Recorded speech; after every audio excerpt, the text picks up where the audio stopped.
All'incontro di Coldiretti hanno preso parte anche i rappresentanti del mondo politico ed istituzionale. Ai nostri microfoni abbiamo avuto Luca Zaia, il presidente della Regione del Veneto. Io ho partecipato ai blocchi stradali al Brennero, abbiamo visto cosa entra in Italia. Sono colui che ha fatto fare un sacco di sequestri rispetto a delle porcherie che entrano sui nostri mercati. L'Europa non chiude solo un occhio, mi lasci dire che li chiude tutti e due e a volte si tappa anche le orecchie. È quello che stiamo vedendo da anni, non c'è una difesa dell'identità produttiva, non c'è una difesa dell'agricoltore vero e l'Europa è l'Europa delle multinazionali, è contro l'etichettatura, la tracciabilità e quindi è contro la sicurezza alimentare.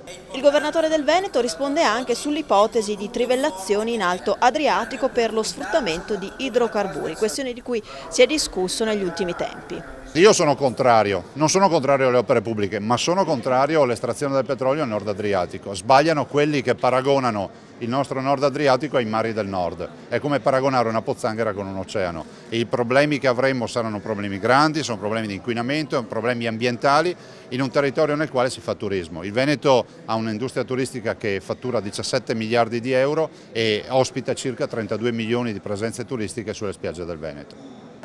Dopo le parole di Luca Zaia abbiamo raccolto anche le dichiarazioni della Presidente della Regione Friuli Venezia Giulia. Presidente Serracchiani, il Friuli Venezia Giulia ha preso una decisione molto chiara, molto netta rispetto agli OGM, qui oggi si parla anche di questo. Sì, l'abbiamo fatto fin dall'inizio, naturalmente con delle difficoltà oggettive perché la normativa era una normativa, come è noto, incompleta e perché ancora non c'è una posizione chiara dell'Unione Europea.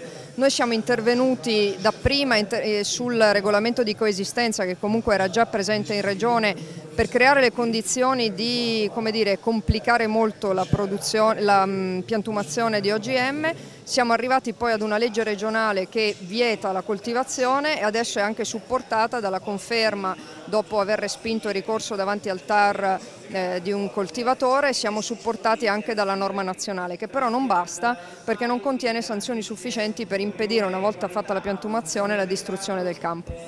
Ultima cosa, nitrati, sembra che non siano causati dagli agricoltori ma da altro. Beh, diciamo che c'è adesso un'iniziativa importante del governo, un gruppo di lavoro appunto che verifichi quali sono le cause dell'inquinamento. Si era dato per scontato che fosse appunto l'attività zootecnica, ora ci sono dei dubbi rispetto anche ad altre attività e quindi siamo convinti che questa azione, che viene fatta tra l'altro coordinata con le ARPA delle regioni, possa portare ad un risultato all'esito del quale si prenderanno tutte le decisioni, evidentemente intervenendo anche sulla direttiva europea che, come sappiamo, crea molti problemi ai nostri coltivatori e anche alla nostra zootecnia.